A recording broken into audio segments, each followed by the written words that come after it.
I really hate to interrupt because there is so much energy in this room. It's really exciting. So, my name is Dan Bates. I'm President and CEO of the Greater Hamilton Chamber of Commerce, and I want to open this event by welcoming all of you for joining us tonight. This is the beginning of my 4th year in this role, and we are beginning. Thank you. And this is the kickoff for the Chamber's 110th year anniversary. So we are the oldest chamber in Butler County and one of the oldest in the region. So tonight we begin to celebrate that as well. So thank you very much. And in just a minute we're going to get started here.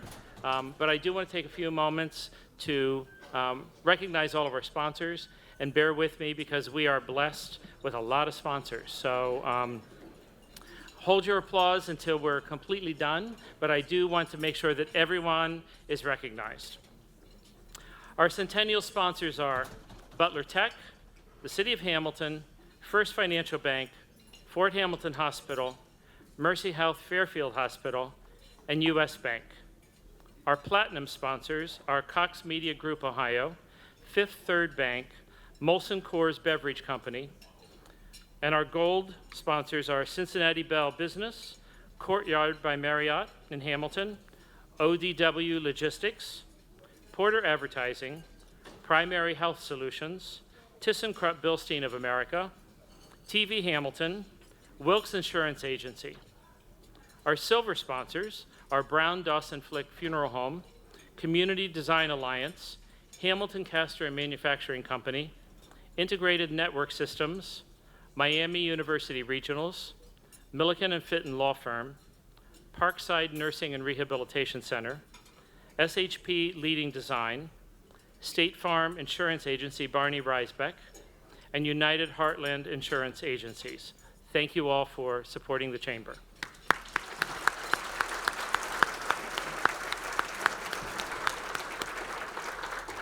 It gives me great pleasure to introduce to you John Lewis from the Presbyterian Church for our invocation and pledge.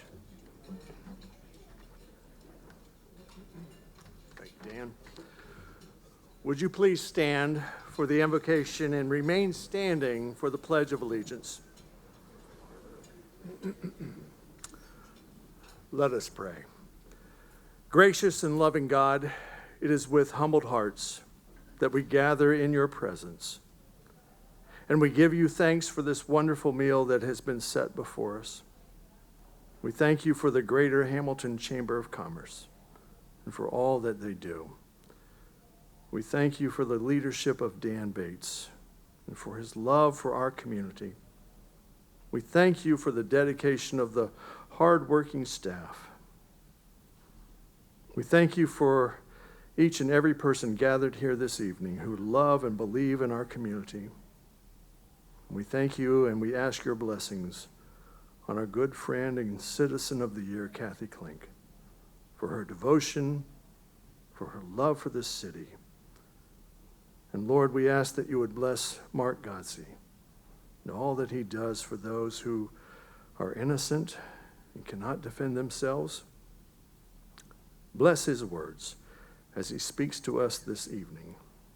And we lift before you in prayer all the businesses here this evening. May you bless each of them with prosperity in the coming year. For we pray in your holy name. Amen. I pledge allegiance to the flag of the United States of America and to the republic for which it stands, one nation, under God, indivisible, with liberty and justice for all.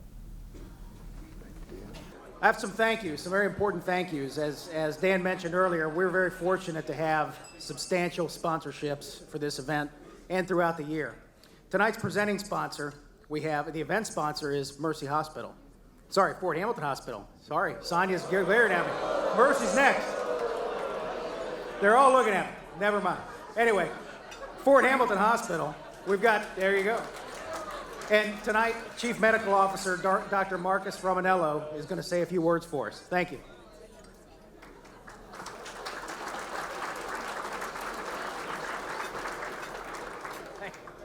Welcome up. Thank you very much.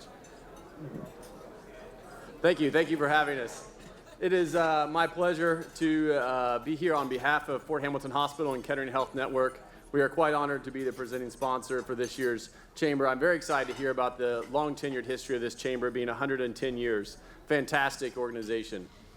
This past year in 2019, Fort Hamilton Hospital celebrated its 90th anniversary in the community. And so many of you, I look around the room, thank you. Many of you, I look around the room, you were there with us for our celebration. I thank you for that support. For those of you who weren't, I just want to tell you a little bit about what our past year looked like, because we have a lot of exciting growth that's happened in this 90th year. This past year, we launched our primary stroke certification in our emergency department, which allows us to deliver outstanding stroke care to anyone suffering acute stroke within our region. And so those patients are experiencing already door-to-needle times as low as 28 minutes in the last 2 weeks. So that type of level of care is only made possible through your generous support, so thank you for that. We renovated our mother-baby unit and our level 2 neonatal unit to be cutting edge, and as this community continues to grow, we do expect that unit to be used more frequently than ever. Over 700 births expected this year. And so as a growing, vibrant community that we have here tonight, we want to recognize how many babies are now coming into this community. This past September, we had the opportunity also to launch our provisional status as a level 3 trauma center.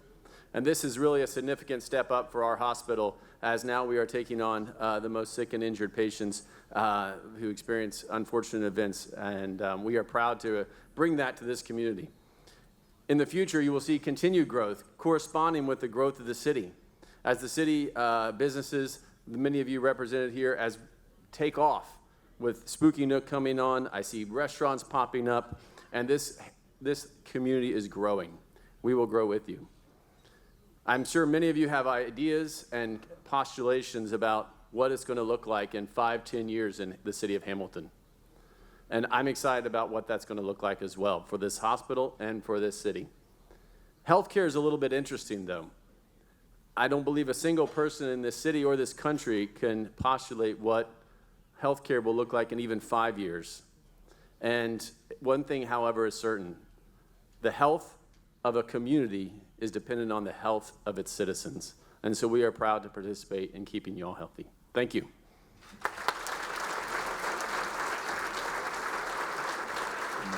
Thank you very much. Fort Hamilton, we love you. Thanks for everything. We really appreciate it. Tonight's possible because of you. We appreciate that. We have 2 other presenting sponsors I want to mention here also. Molson Coors Beverage Company, who's been our sponsor, and for the happy hour we had before this. So, Molson Coors Beverage Company. One of tonight's presenting sponsors, the Molson Coors Beverage Company, Trenton Brewery, has now provided stable, continuous employment for its employees for 29 years. In addition to supporting their employees, they are dedicated to being a positive contributor to the communities that encircle them while ensuring they produce the highest quality products in a safe environment for enjoyment by all consumers. They brew a portfolio of great tasting beers, including Coors Light, Miller Lite, and Miller Genuine Draft, all fantastic products, while maintaining a strong commitment to environmental sustainability, including the protection of the Great Miami Buried Valley Aquifer. Let's thank Molson Coors Brewing.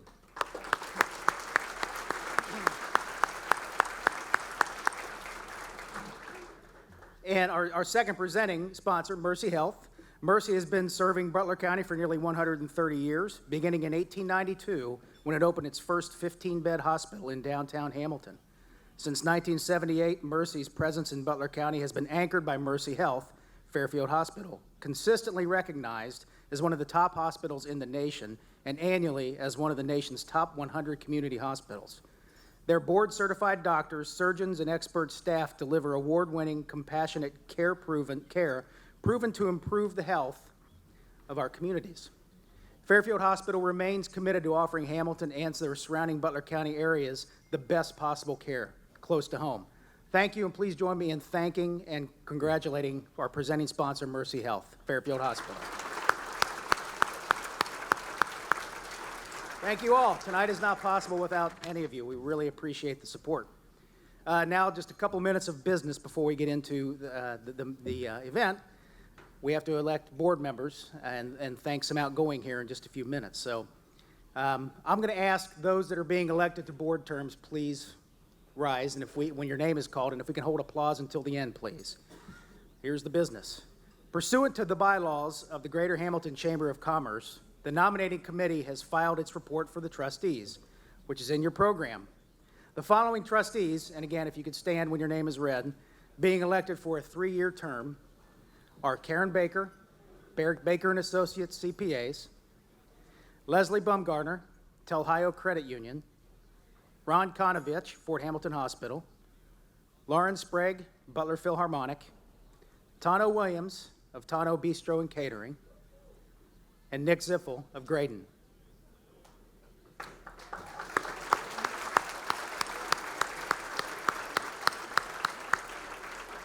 And I do need a motion to elect this slate of trustees. Do I have a second? Thank you, Joe Ballou. Second, we have, thanks, Chris Motley. All in favor?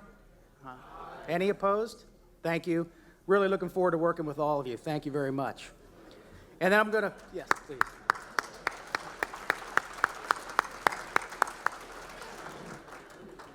And lastly, please join me in welcoming the following newly appointed members of the Board of Trustees. These are new appointments this year.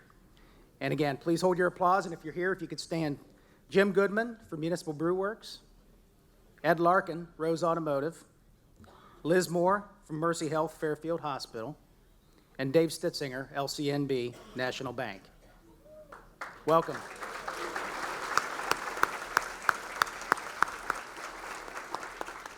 And lastly, introduce the officers for 2020. I'm going to introduce her in just a minute, but Marnie Durham for Butler Tech is the incoming chair of the board of the chamber. Ryan Stitzel with ODW Logistics. Pete Abner, Kirsch CPA Group, is second vice chair. Rick Demmel, U.S. Bank treasurer. And I will be past chair, Jason Crank. Thank you, everyone.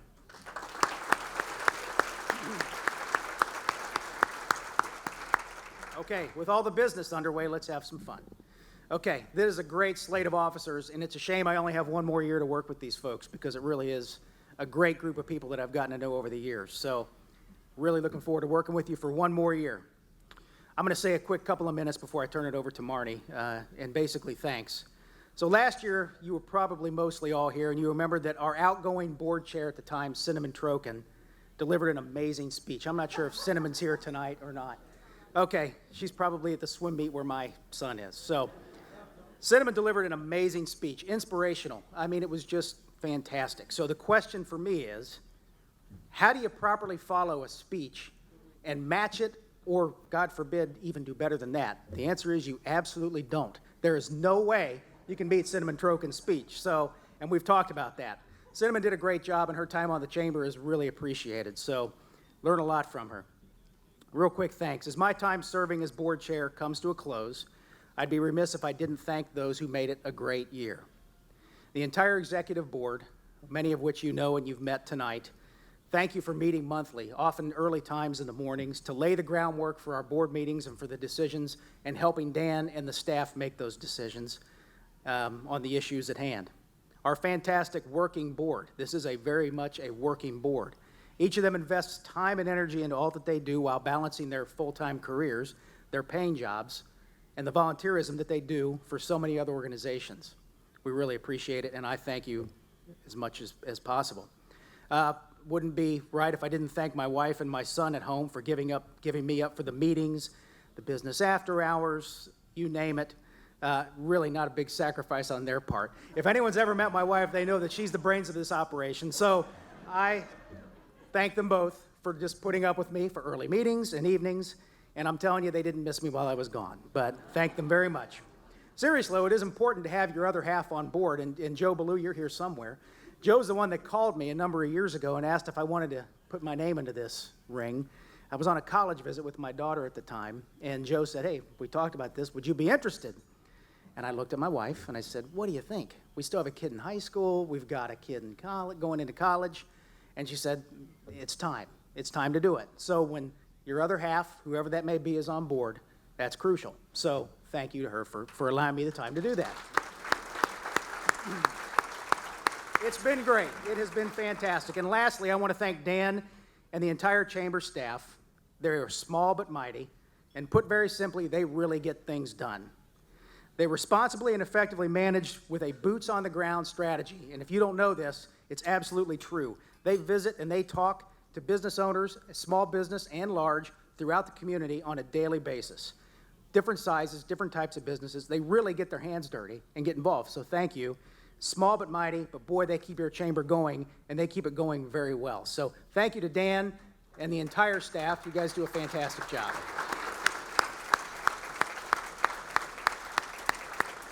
They really are poised to help our city and the amazing future that stands ahead for our city. Which brings me to our great city, and this is a great city, which I've had the pleasure of living in my entire life. I'm going to ask for a raise of hands, if you don't mind. If you could raise your hand, if over the last year you've heard someone say, "What's going on in Hamilton?" Or, "We hear really great things are going on in Hamilton." I really would like to see a show of hands in this room. And that's pretty much consistent. There's a lot of good things going on in this city. And, we've just scratched the surface, and you've all heard about a lot of that. So I've been fortunate to be involved through the chamber standpoint and as a business owner in the town to see a lot of this going on. And I can tell you there are so many positive things happening, and there are so many people, both on the surface and in the background, that are making this happen. I've said it once, and I probably said it last year, and I'll say it again. In my 46 years here, this is probably the most exciting time that I've to live, work, or own a business in the city of Hamilton. It's exciting, things are happening, and they're going to continue to happen. We can all help this and help these things happen by getting involved in the chamber or in one of our many important social service organizations or social clubs, Rotary, Kiwanis, you name it. We've got a lot of ways to get involved. Or, most importantly, I would say, by putting your money where your mouth is and spending your hard-earned dollars locally. That's how we get this done. And I really believe that. If we can all do that in this room, I think we're going to come, very far through this. So thank you very much. It's been a privilege serving over the last year. I'm really excited, and I'm incredibly excited for the person I'm going to introduce up here in just one second, Marnie Durham with Butler Tech. Marnie, you can start making your way up here, but I've got just a quick sentence here. Marnie is the incoming board chair, and if you don't know Marnie, she is just fantastic. That's the 5th time I've said that now, but it's true. She is great. She's the assistant superintendent with Butler Tech. She has a husband, Steve, her son, Jake. I've gotten to know Marnie a little bit over the last couple of years, and even more in the last couple of weeks. She's everywhere. I'm not sure how she does it and gets things done and manages what she does. It's really amazing, but she does it very effectively. And anybody you know that knows Marnie can tell you that and agree with that. It turns out Marnie and I share a taste in music, and that's not Christian contemporary music either. I guarantee you that. It's hard rock music. So she might sing for you later, I'm not sure. But Marty is just great. We have our sons seem to have a lot in common, so we really hit it off well, and you're going to have a great year with Marty in charge at the board level. One thing I do know is she works hard. She's got a lot of good people she knows. One thing I do know, you're in great hands. Marnie Durham is our board chair for this year, and I'd like to welcome her up, please.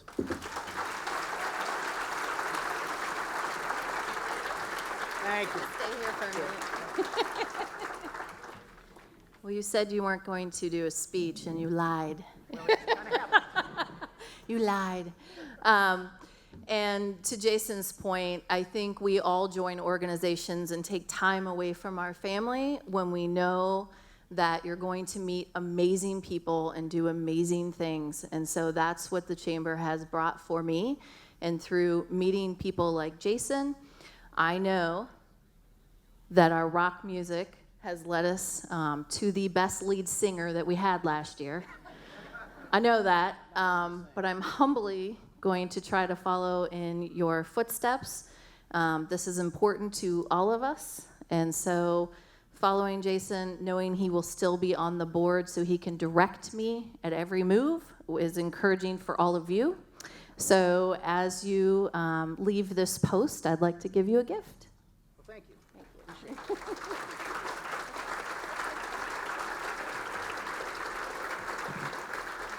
And on that note, like Jason was saying, when people call you and ask you to volunteer for things, you have to think about what value that's going to bring. And I truly believe in collective efficacy, that your shared beliefs and your shared actions is going to lead to important things for a community.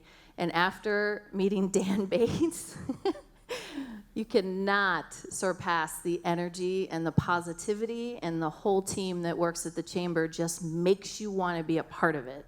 And so I'm super excited to be in this role. And I know at your tables you are dying to know what that question and answer card is if you haven't seen it yet. I know it's in your heart. So I have some directions before you grab for it, because when you hear the directions, you may say, I'm not touching that. So you're going to have to wait for the directions first. I thought the best way for us to celebrate Hamilton tonight was to learn a little bit more about this amazing city. I started my career as a teacher at Garfield Junior High. Yes, Go Griffins. And they wanted me to be the cheerleading advisor. I'm like, what's a Griffin? Don't know. But it was a great 9 years of teaching at Garfield with Tom Alf and Dennis Malone as my leaders. I'm actually the first teacher that Tom Alf hired. So that is something that's near and dear to my heart. But my heart was stolen by Hamilton early on. So in working at Butler Tech, and people are like, well, we've got this, chamber board position. My hand was up that I want to come back to Hamilton, not only because of all of the amazing things that are going on here, and I get to watch it and be a part of it, but it's really the people and the soul of this community that's just infectious. I love it here. So thank you so much for that. Moving on to our game. Yes, I was a teacher, so we have games. The directions for the game is one person at your table is going to be the question reader. That is going to be someone that's articulate and fast. And then you have the answer card person, and that person is going to have to be very agile, because this is how the game works.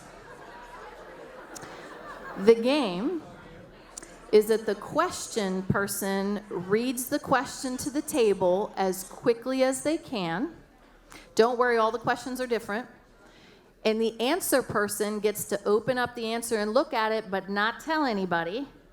But when someone at your table answers the question, the answer person gets to verify it, and they stand up because your team is winning.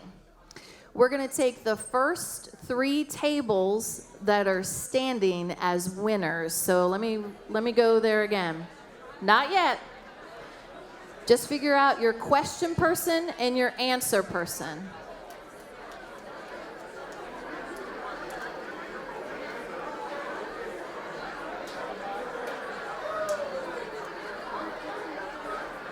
No, you don't open it yet. We said not yet. Oh, people are opening. People are opening. We've got one. Go. Are we disqualifying them? All right, we're disqualifying? I don't know. All right. On your mark, get set, go.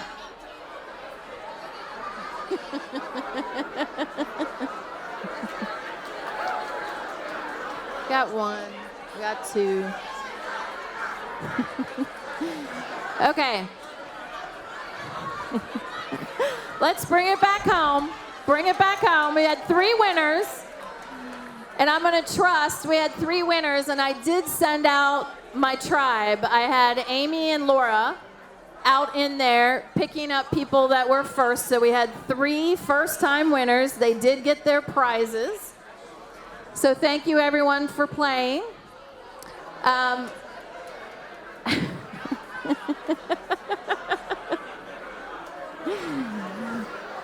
We're going to assume the best in our peers that they didn't know to start yet.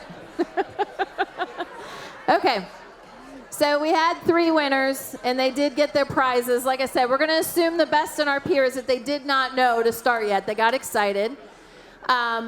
But can someone out there, if you learn something new, can you, I need 2 people. If you learn something new at your table with those question and answers, if you can stand up and read to us what you learned. I need 2 people. If you learned something new at your table.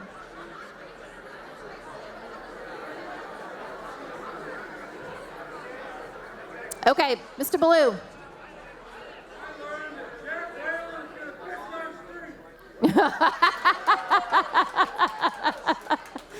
Thank you. And what did you learn?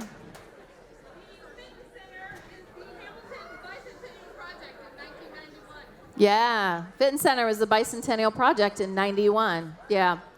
So hopefully at your table, you had learned something or could share with someone else or start a conversation later about the facts that Hamilton brings to us every day so that we can better speak to each other about this amazing city.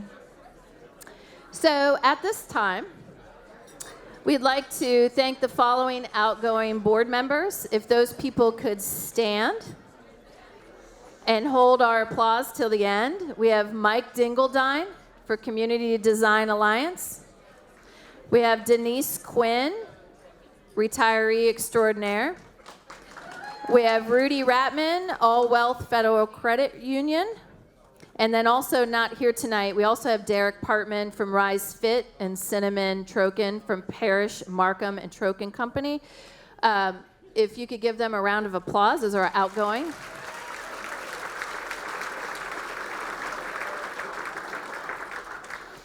And like I was sharing, I know that the facts about Hamilton are important because in my position, I work with all of the cities in Butler County.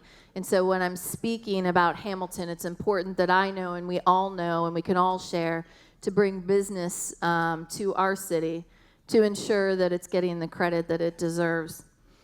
And so, like I was saying in the beginning, when you meet people and you just feel like you want to work with them, that's how I felt about the person I'm going to introduce. There is nothing about him that doesn't speak to his passion and his purpose about the work that he does in Hamilton.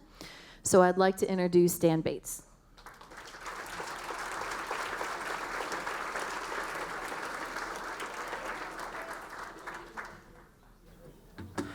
What a great time to be in Hamilton.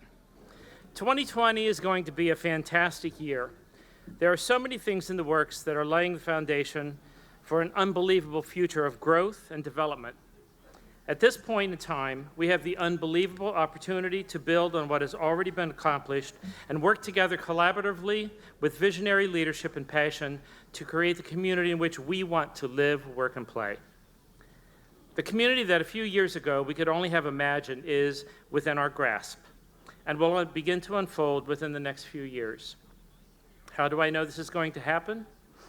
Because of the incredible leadership that we have here in this community. In this room tonight is a sampling of the outstanding quality of committed, dedicated, visionary leadership that is working towards the future successes of this community. Whether it's the city, the business community, the nonprofit organizations, or the faith community, we all want this community to be the best it possibly can be. Hamilton embraces new people with new ideas that arrive with a passion to become a part of the success journey for the city. It's going to be a great year because all of the pieces of the puzzle are falling into place. No, we are not there yet, and there will still be many challenges, but we will face these challenges with strength and commitment to thrive. The Greater Hamilton Chamber of Commerce has been building a foundation that will make us a strong partner to support the existing businesses that are here and to assist the city in economic development with new businesses that are recruited to come here. This chamber has a long history in the city of Hamilton, and this year we celebrate our 110th year. We value our partnerships because without them, we could not have begun to accomplish what we have over the past few years. This year, we have worked very hard to further those relationships and create many new ones. That is something we will continue to do, building relationships and making connections that are valuable to our members and our partners.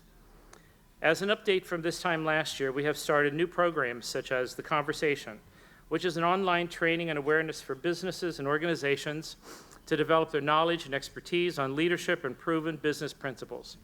Our last session had over 500 online attendees. We have rebranded the organization, and almost every event and activity has a logo and its own brand. 2 years ago, we started a community-focused event called Hamilpalooza. This will be our third year for that event, which has been a huge success from the very beginning, attracting approximately 3,000 attendees each year. As part of our rebranding, we will be launching another new event in February called Mix It Up. Watch your chamber calendars of events and social media for updates on that. Speaking of social media and our website, my team has spent the past 2 years developing and executing an incredible, impactful marketing and social media strategy. Many of you may not know that our newsletter goes out to over 5,000 people every single week. Our website had over 100,000 visitors last year, and our social media had in excess of 800,000 hits. We also added language translation that is free to our members, and we can translate Word documents and other documents into 186 different languages. Working collaboratively with the city and many other partners, State of the City has become one of the events in Hamilton. This past year, State of the City attracted over 500 attendees. It was our largest event ever of that type. Our job remains focused on doing whatever is best for our members' success and to promote business and the city of Hamilton. This past year, we also started looking at our marketing strategy with 3 focuses. Our first focus, which has been our focus for decades, is to assist with the success of our membership that is right here located in Hamilton. With the coming of major development projects like Spooky Nook and others, we added 2 more areas of focus to our strategy. Over the past year, we have been very intentional in promoting our local businesses and our city to the region around us. We have been involved in many projects over the past year and a half that have focused our social media on the communities around us, making our neighboring communities aware of all that Hamilton has to offer. Doing this has enlarged our market and brought us membership and engagement from Liberty, Westchester, Fairfield, Middletown, Mason, Cincinnati, and Northern Kentucky. We also launched this year a project called Livability, which is an online and in-print publication that markets the businesses and organizations in Hamilton to the states around us, targeting Western Pennsylvania, Kentucky, Michigan, Indiana, and Illinois. It's not a coincidence that it aligns with the geographic footprint that will attract visitors to our city for Spooky Nook. It increases our value to our member, and it enlarges our pool of businesses that we have access to, because what we really do every day is make connections. Everyone on chamber staff is focused on how they can help each and every one of our members achieve success. We also recently started the Chamber Connect event, which is a time that we invite new members and prospective members to come learn about the Chamber, the Hamilton business community, and how to utilize our resources to achieve their goals. We set up appointments with each attendee to develop a customized strategy for success for each and every one of our members. This program only launched a few months ago, and already we are seeing great success. For 2020, one of our goals is to increase our membership by adding 100 new members this year. We knew when we set that goal that it was a stretch. However, I can tell you tonight, so far this year, we have already gained 40 new members. What's interesting is our approach to promote our members to the region and outside world, that 35% of our membership currently is not even in Hamilton. In fact, we launched this year a virtual membership, the first of its kind that allows businesses who are not geographically in our footprint and also who we will probably never meet face-to-face to take advantage of our online seminars and education and connect with our members to do business virtually. Because of these partnerships, we can offer benefits such as workers' comp discounts, affordable health insurance through a group rate by joining forces with many other chambers in Southwest Ohio. Regarding advocating for business issues, we're the only Chamber of Commerce in Butler County who has taken positions on the Farm Bill, the Trade Bill, and the People Care Act. Thanks to our member and sponsorship support, the partnerships with so many of you in the room tonight, the vision and leadership of my board of directors, and my executive committee and my incredible staff, we have had a great 2019, and we are positioned to have an incredible 2020. Back to the 110th anniversary. Now it's time to celebrate a rich 110 years as the oldest chamber in Butler County and one of the oldest in the region. This year, we're celebrating a rich history, but with vision for the future and passion for creating change, not reacting to it. On April 27th of this year, Greater Hamilton Chamber of Commerce will officially celebrate 110 years of positively impacting the Hamilton business community. If you haven't been inside our building since May of last year, you're in for a big surprise. April 27th, we'll be hosting an open house to celebrate and thank all of you for your years of support and confidence in this organization. Our 110th anniversary celebration will be hosted in our recently remodeled space, and we will begin at 1:10 p.m. on April 27th. Make sure you mark your calendars, stop by for refreshments, and after all, we are in the Dora. Enjoy great food, energizing music, and of course, networking. Last, I want to talk about one of our most exciting initiatives coming up in late spring this year. This is also a partnership. For quite some time, there's been concern about how we deliver high-level, consistent customer service throughout the city of Hamilton.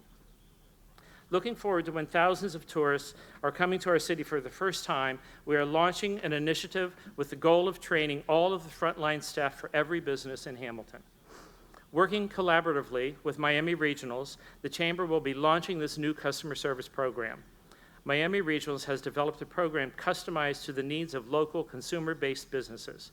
The training will be a combination of online and face-to-face sessions and will be intended to maximize the level of service and make every customer service experience in Hamilton a positive one.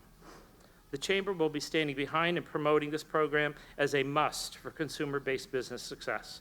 Not only will it grow business sales by delivering great customer service, it also qualifies as a micro-credential from Miami University that can be built upon with other credentials within the Commerce Department.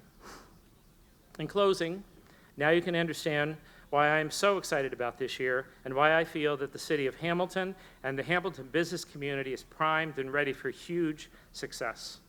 With all of us in this room continuing to work collaboratively and by harnessing the incredible talent pool of visionary leadership in our city, 2020 is a fantastic time to be in Hamilton. Our future is so bright, you'll have to wear shades. Thank you.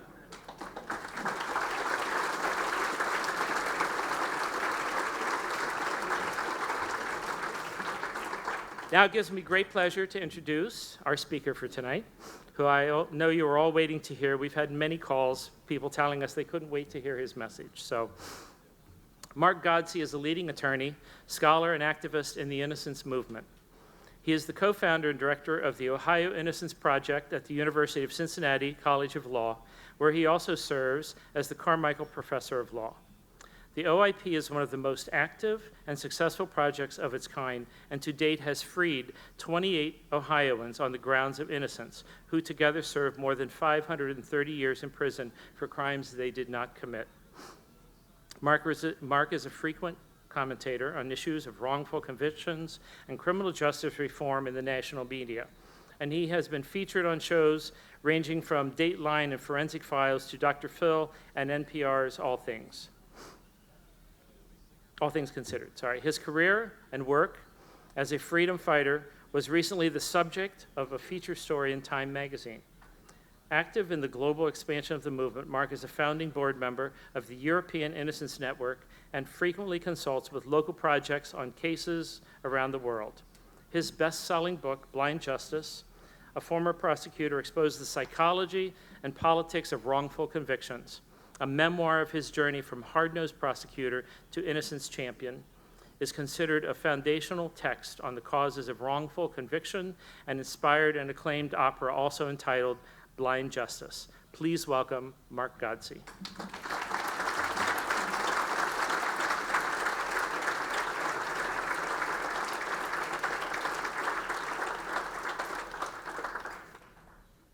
Got my handy-dandy timer going here, so I don't get the party started late. You left out the best part of my bio, which is that I was born in this exact spot. Mercy Hospital used to sit right here, yeah, somewhere near here. So I'm a Butler County boy. I spent time in the hospital as a kid at Fort Hamilton. I remember going to the Court Theater, which was right around the corner. I saw all my Disney movies, Kurt Russell movies, all that back in the 70s. My dad still lives here. I grew up on Headgates Road. Yeah, thank you, Nancy, for inviting me to speak. And thank you Thank you for having me. I always love the opportunity to spread the message about our work. So how many people in the room have watched the Netflix series Making a Murderer? Raise your hand. Okay, for those of you who've watched it, that's basically every single one of my cases. If you haven't watched it, you should. It's really fascinating. But I'll tell you a little bit about my journey. I don't have a ton of time, but I'll talk a little bit about our work as well. So as the bio indicated, I used to be a prosecutor. I was a federal prosecutor in New York City. And I was, as he said, a hard-nosed prosecutor. I was one of the prosecutors that prosecuted the Gambino crime family, John Gotti Jr. Before 9/11, terrorism was handled by the U.S. Attorney's Office in New York. So I worked on the Al-Qaeda bombing of the U.S. Cole and the first attempt to blow up the World Trade Center. And I'm from here, and I eventually wanted to go in and be a law professor. So I first got a job at another school, another law school, out of state. And there was an Innocence Project there. And the dean said to me on the first day, you know, the guy who runs it, the professor who runs it is on sabbatical, and you've got all this great investigative background, so you're going to run it this year. And I was coming at it as a prosecutor, but I'm untenured, I'm new, you can't really say no to your boss. And I remember just thinking, like, this is a bunch of crap. There's no innocent people in prison. And I went to the first meeting with the students, and they'd just gone and visited this guy named Herman May in prison, who had been in for like 15 years for a rape. And I was sitting there watching them, and they were all emotional and talking about how terrible this was because they're so convinced he's innocent. And you know, it was so awful. He got arrested as a high school senior. They came and dragged him out of his social studies class. They took him down to the police station, left him in his cell where he puked all night. And I remember thinking, like, this guy deserved it. I asked him all these questions about the case, and, you know, the victim was 100% positive. He was the guy and all this kind of stuff. But long story short, we ended up doing DNA testing in the case, came back and proved he was 100% innocent. And so the first chapter of my book is called Eye Opener because it was like, you know, it was the biggest example in my life of eating crow. But what was even worse than that was after he got out and I met him as a person, how ashamed I'd been of my conduct.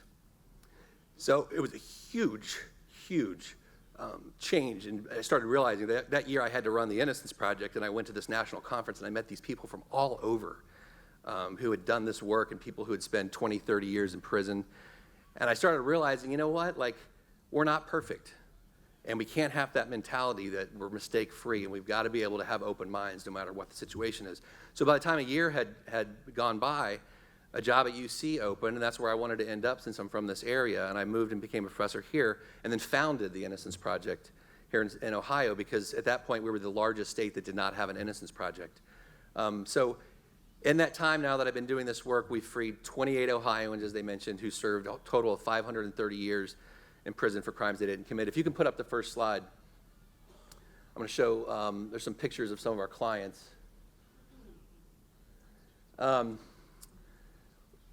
So Ricky Jackson is the top right corner. You can see that's me. That's the moment when he's finding out that he's free and can walk free that day, after spending 39 years in prison for a murder he didn't commit. That was in November of 2014. He got locked up after just turning 18 in 1975. And I'll quickly tell you about that case. I think it gives you a flavor. He and his two best friends were sent to death row. What happened was in Cleveland in 1975, there was a black neighborhood, there was this little deli, and once a week this man would walk in with a briefcase and he would get the money orders and things like that. And on this particular day, a group of guys were waiting for him. So when he walked out with the money in his briefcase, they tried to get it from him and he wouldn't let go. They threw acid in his face, and when he still wouldn't let go of the briefcase, they shot and killed him. So as you can imagine, when that happens, this is broad daylight, a crowd gathers, the police show up, somebody puts a sheet over the body. And while the police are there, a 13-year-old boy stepped forward and said, "I saw what happened." And he named Ricky Jackson and his two best friends, the Bridgman brothers, as the perpetrators. And he stuck with his story. The prosecutors brought the three of them to trial. They sought the death penalty. The jury convicted based on the testimony of this kid. If not for pure luck, all three of them would have been executed in 1977. Ricky Jackson was 2 months away from his execution date. One of his friends was 10 days away from his execution date, and one was 7 days away from his execution date when the U.S. Supreme Court held Ohio's death penalty statute unconstitutional. So everybody on death row got moved, bumped to life in prison. So if not for pure luck and timing, they all three would have been executed. They've been screaming their innocence from prison for years, writing to every news person, everybody who gets elected. Nobody ever listened to them. We got their letter and started working on their case in about 2011. First thing we tried to do was DNA testing. We tried to go back and find the evidence, the cup that had the acid, anything else the perpetrators touched, but we couldn't find it. The case was too old. But we knew that Ed Vernon, that kid, that 13-year-old kid, he'd be in his 50s now. So one of the things we did is we called him up, and he just said, I saw what I saw, and he hung up the phone. He wouldn't talk to us. So the case goes cold. There's nothing we can do to help these guys. No DNA. The witness won't talk. We get a call out of the blue about a year later from a pastor up in Cleveland.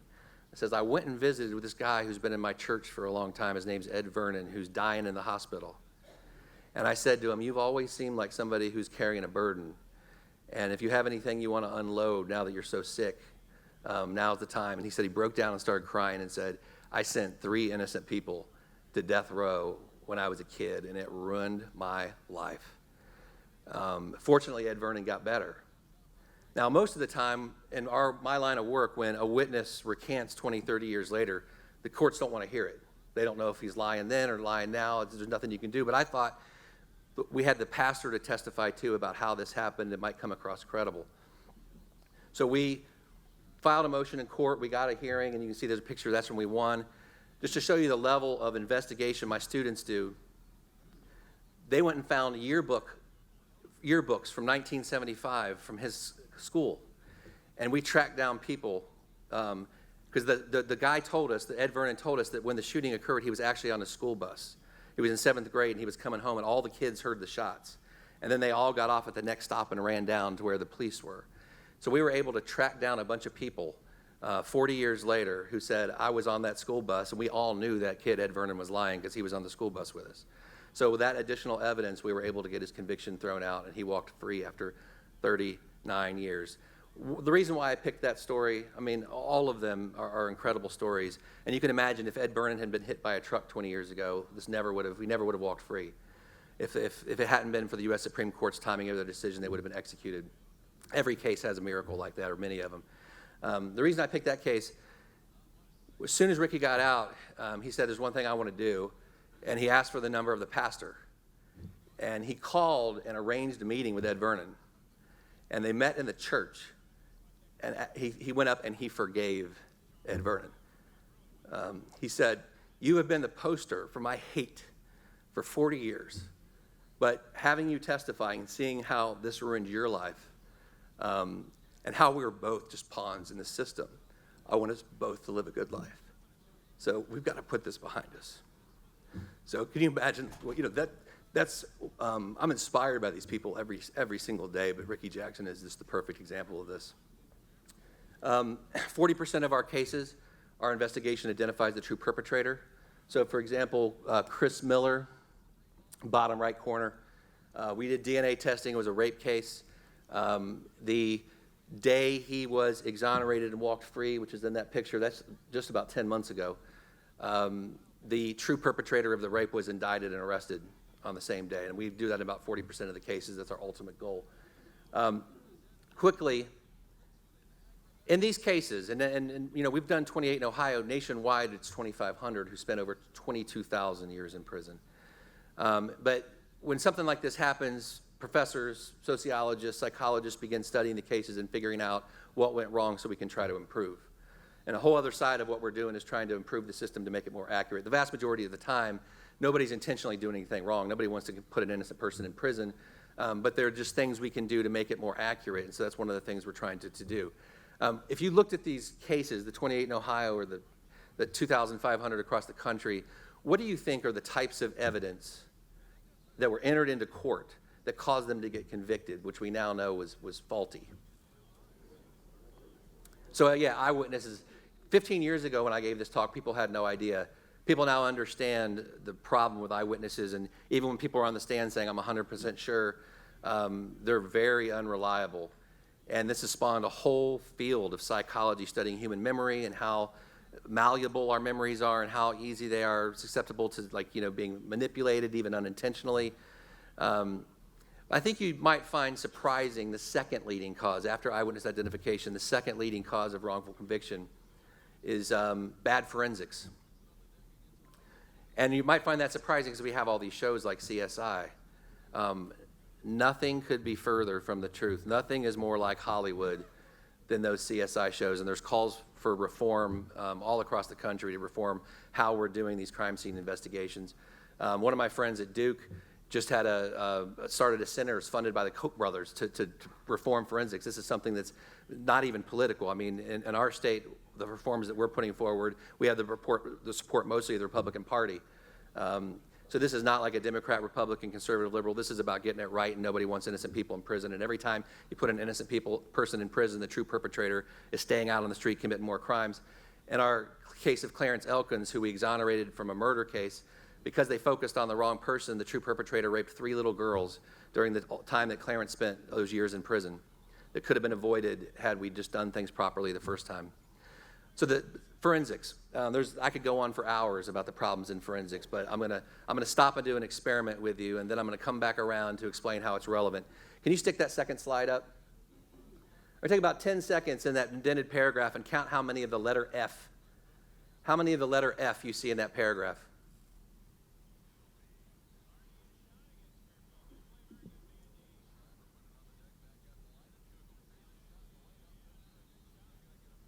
Okay, how many saw 1? How many saw 2? How many saw 3? Okay, how many saw 4?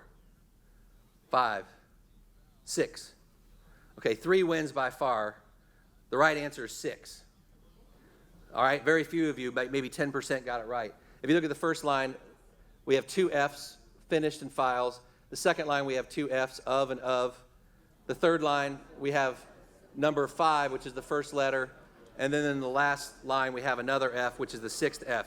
So what this experiment shows is most of you did not even see the letter F in the word of. And the reason why is because when human beings have an agenda and a goal, and they're an expert at something, and we're all experts at reading, your mind creates filters. You know, it helps us out a lot so that you don't see things you don't need to see. You literally don't see the word F, most of you don't, in the word of. How is this relevant? There's a thing called confirmation bias that explains the filters that we put up in our minds that help us interpret what we see. And there was a psychologist in London named Itiel Dror that was studying confirmation bias in the human mind and experiments like this. His best friend was a fingerprint examiner. And over a beer, the fingerprint examiner was saying how this is a rock-solid science and there's no subjectivity or human interpretation going into it. And Itiel Dror knew enough about human beings and how their mind works to know that he was suspicious of that. So he decided to do a study. He took leading fingerprint experts around the world, and he took a pair of fingerprints. So one was from the bloody knife from the crime scene, and one was from the defendant, the suspect, when they inked him at the police station, right? And fingerprint experts make the comparison, and they say it was the defendant's fingerprint that's on this bloody knife. So he sent these 2 fingerprints to leading experts around the world, and he said, this was a case where a fingerprint expert called these 2 fingerprints a match 20 years ago, but we've now done DNA testing and proven the person innocent, and he's been freed, and we know the fingerprint expert made a mistake. Can you evaluate these 2 and show the discrepancies between the 2 fingerprints? Show us where the expert went wrong 20 years ago. What the experts didn't realize is that he had gone into the courthouse of the jurisdictions where they work and pulled the files of a case they had testified on 20 years before, where they had testified the 2 fingerprints are a match and gotten somebody convicted. So they did not realize they were looking at their own work. And if you're a fingerprint expert, you look at fingerprints all day long, you don't recognize a fingerprint you looked at the day before. What do you think was the results of this experiment? How many of the fingerprint experts changed their answer and said, yeah, this is not a match, this person's not guilty? So all of them were close, about 80%. 80% changed their answer. Why? Well, this is actually easy to fix. This shows how subjective this is. But it's because we do what I did as a prosecutor. We give the stuff to the fingerprint experts and we tell them the answer we want before they start. And I used to do this all the time. I'd call up the experts. I got trial starting on Monday. We know the bullet came from his gun. Give me the damn report. You know, just like, get it done. And it's an influence in the outcome. We now understand. And so that's why you're looking back at these cases, the 2,500 cases of wrongful convictions, case after case, there's somebody up there saying the fingerprints matches or the bullet came from his gun. There's a real easy way you can fix this. You do it double blind. right? You set it up so that the expert doesn't know which is the right answer. If you're supposed to figure out which fingerprint was on the bloody knife, you give them 6 different people. And fingerprint experts often their job is to exclude, and sometimes they're supposed to match. So you don't tell them whether this is an exclusion job or an inclusion job, so they're not set up from the beginning, and you're going to get much more accurate results. That's just one example, but there's so many things that this movement has shown that we can do to sort of cut down on our own limitations as humans and make things far more accurate. Thank you all for having me. Love the chance to spread the word. I'm going to have a box of our annual reviews that tell all about our work. I'll set out there on the table. I'll have about 50 or 60 of them. If anybody's interested, please grab one on the way out. And follow us on Ohio Facebook, Ohio Innocence Project on Facebook. Make sure it's Ohio. And we have different calls to actions. Call your representative, call your senator, help us on this or that. And we always need money if you have any rich aunts. So thank you very much.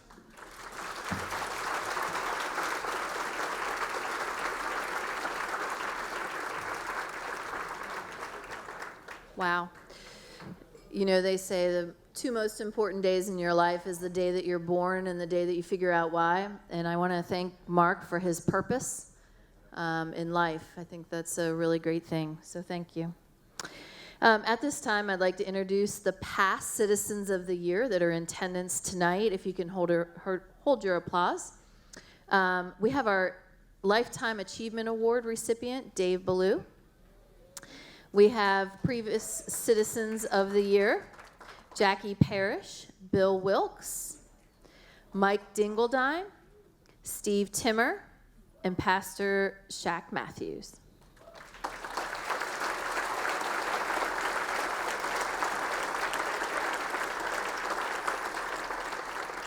And next, I'd like to introduce Kyle Nagel. And Kyle, thank you for your contribution to this event tonight. We know how much hard work you've put into it, and it's truly appreciated. Kyle is the editor of the Journal News, and he will come up and present our Citizen of the Year Award.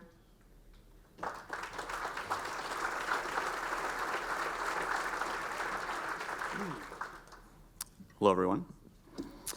You know, Marnie and Jason have both talked a lot about, and have heard conversation throughout the room about how excited people are about what's happening in the city and the number of projects that are happening and businesses that are here. And I really appreciate the opportunity to talk about a person and the people who are involved. Had a conversation with Kathleen earlier this week. She said I could call her Kathy, so if that's still okay, excellent. A lot of accomplishments that we could talk about here, but some of the main ones definitely are her tenure on the city council, which lasted 10 years. She did 47 years in public education and was a superintendent for many of those years, so in a very important role there. Also been a very driving force for the 17 Strong effort, and that is particularly important because of the attention being given, you know, again, as we've talked a lot about businesses here and all the community members, but the attention to the neighborhoods that is being given going forward, even more important. We talked, when we did a story about this and about her, we had a former city council member tell us that, quote, one of the phrases she said to me early on was, "It is our primary job to listen until it hurts." And I think as I've talked to people about Kathy, that's one of the things that they have really said, that she takes the time with people. Just talking to Dan about her, and he stressed how much that she asks questions and she cares to learn about what she's working on. Others told us about how much she would go door to door to try to get people involved in the 17 Strong, the community efforts. Just recently, it was interesting to hear that because of this neighborhoods efforts, there was a brand new award that was given out, and the recipient of the award was Kathy Klink. And the name of the award was the Kathleen Klink Award for Neighborhood Leadership. So I think that shares. First time they give out an award, they name it for that person, and it's meant to be because of their focus on neighborhoods. Again, when we did our story about Kathy, Dan Bates, who we interviewed, said that he met her to tell her that she was going to be Citizen of the Year. And she told us that her response was, "I was so surprised and so honored, I about fell out of my chair." And I think that a lot of people in this room are less surprised that she is the Citizen of the Year. And now there's a video that's going to be shown about Kathy, if everybody could look at your screens. I think Kathy Klink is a real asset to the Hamilton community. I mean, she's involved in so many projects and in so many endeavors. Her passion, it's a blessing to the city of Hamilton. She has touched so many lives. She's out there with the people. She's a true people's champion. Her leadership has got us to the point where we are so proud of our neighborhoods, and they're going to get even better. I know she's the most dynamic person I've met in the last 10 or 11 years, and she may be the most dynamic person I've ever met in my life. The really unique thing about Kathy is that she's a leader, but she's also a doer. She's a real go-getter, just a doer, really. She's a doer. I mean, it's great to have vision. It's great to say all these really nice words and all that kind of stuff, but getting it done is what she does. She's long been out of the school systems, but Kathy still knows what homework is, and she certainly does hers. And any project she worked on, she was so analytical, so detailed. So I think probably one of the real unique aspects of Kathy is her versatility as both a leader but also as a doer. She gets things done. I mean, she may think she's off city council, but she's really not off of city council. She'll be involved in so many different things, including 17 Strong. So I've been on this neighborhoods journey with Kathy since the beginning in 2011 and 2012. And throughout that process, neighborhoods organizing, there are a lot of peaks and valleys. And I really, it's hard to imagine being here all these years later and all the important work that we've done without Kathy's support, guidance, and vision to see us through. One of the things I really like about Kathy is that she sits down with individuals. She goes out and meets people. She's not about just standing back and seeing what kinds of things she can do, but she wants to get other people involved. And I think that's great to watch that happen. And I think as you see her doing that, you can see the love that she has for this city and for this community. Being an integral part of something that is meaningful to you is who I am. And so I look at my community as a platform for the opportunity for us to continue to grow and become stronger and better. And it's fun for me to be a part of that, working with other people. I think Kathy Klink has a high energy level. I think if you've seen her walking about town, you can recognize that just by the way she walks through town. She doesn't take a leisurely stroll. Kathy walks like she's on a mission. And she acts like she's on a mission, and she is on a mission because I think her mission is to make the community a better place. Doing things special is just her second nature. She doesn't really look at herself as any different or that dynamic of a force in the city of Hamilton, but there are 62,000 residents that would probably disagree with her assessment of herself. I do. I love Hamilton. It's my community. It's all of our community. We all are part of Hamilton.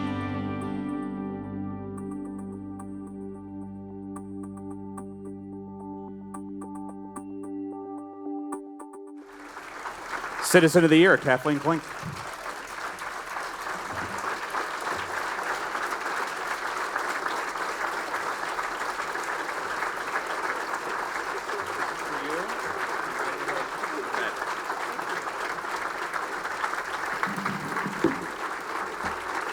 Thank you.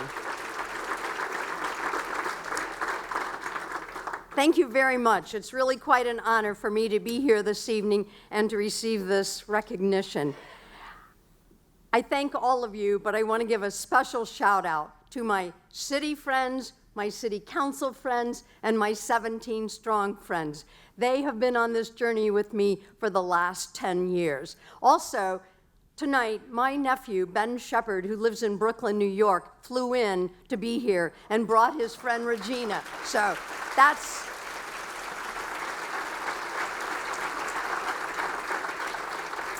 really primo. So what is 17 Strong? I want to take just a minute to share with you that 17 Strong means in Hamilton, we have 17 distinct neighborhoods, urban, suburban, and traditional.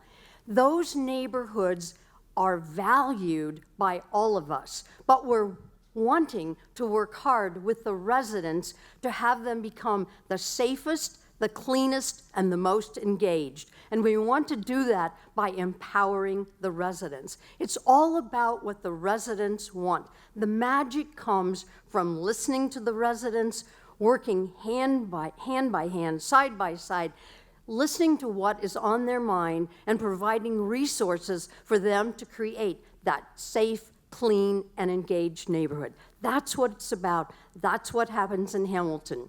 So tonight, I invite all of you to join 17 Strong in this initiative. I heard Jason Crank talk about getting involved, and this is getting involved. This is finding a way in your own neighborhood to say, you know, I know my neighbor 2 houses down.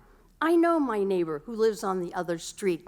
And we converse. We talk about what matters, and we together make a difference. So figure out how to get involved. You can find out which neighborhood you're in, if you don't already know, by going to our Facebook page or going to our website. I also say to those of you who, and there are many of you this evening, who are not Hamilton residents, we want to learn from you. 17 Strong can learn from everyone. So if you have some ideas or suggestions, things you're doing in your community, let us know. And conversely, if we can sit down with you sometime and share ideas back and forth, we'd welcome that as well. So a shout out and a salute to all of those involved with 17 Strong, because it is the wave of the future. It is what I truly believe. A community is only as strong as its neighborhoods. Thank you. Thank you. Thank you.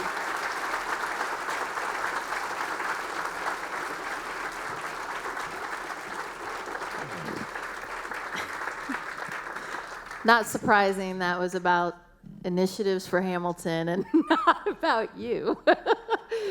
I love that about you. Every time that you talk to anyone, there's such a passion that you make us believe we can do more than we even believe we can do ourselves. So thank you for that, and thank you for the energy that you always bring. Okay. At this time, I do want to thank our event sponsors again for Fort Hamilton Hospital. If we can give them a round of applause. And then our presenting sponsors, we have Molson Coors Beverage Company and Mercy Health, Fairfield Hospital. And then to our sponsors, Butler Tech, First Financial Bank, LCNB, National Bank, and U.S. Bank.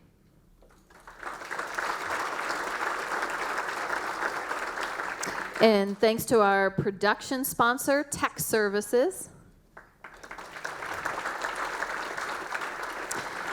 And we have our wine sponsor, Noonan's Party Supply.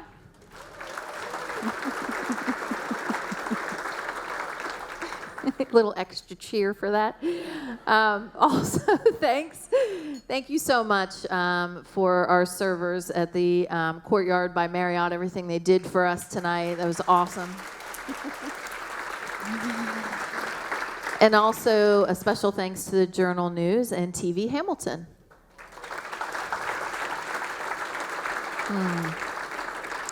Again, I'm truly humbled by this position and excited for things to come.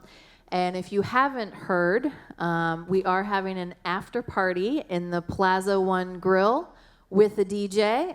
So please come on over there and get your groove on before you go home tonight. Have a great evening.